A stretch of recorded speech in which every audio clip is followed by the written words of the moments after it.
And it's time now for the business day. The cost of goods for the 12 months up to June increased by 10.9%. The Statistical Institute of Jamaica, Statin, says this was mainly due to an uptick in the cost of hotel accommodation services and transportation.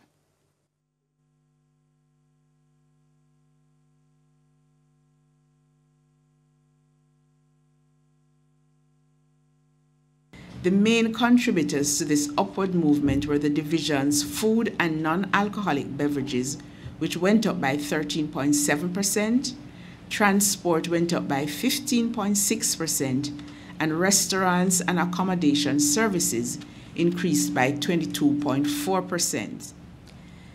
The increase in the index for the division food and non-alcoholic beverages was due to higher prices for items within this class, cereal and cereal products, which went up by 15%, and the class meat and other parts of slaughtered animals, which went up by 20.1%. Now, the point-to-point inflation was still outside the Bank of Jamaica's target of 4 to 6%. The index for the 12 months up to May was 10.8%. The cost of goods for the month of June alone increased by 0.8%.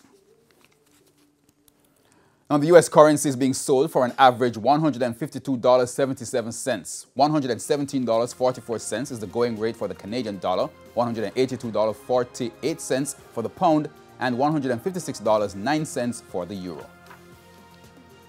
On the stock exchange, the JSE index advanced by 1,063 points today, while the junior market index declined by 26 points. Leading the advances were Paramount Trading Jamaica, MPC Caribbean Clean Energy, JMMB Group 7.5%, Iron Rock Insurance Company, and Caribbean Flavors and Fragrances, while among the decliners were ISP Financial Services, Community and Workers of Jamaica CCU Deferred Share, Caribbean Cream, First Rock Real Estate Investments US Dollar Share, and the Limner and Bards.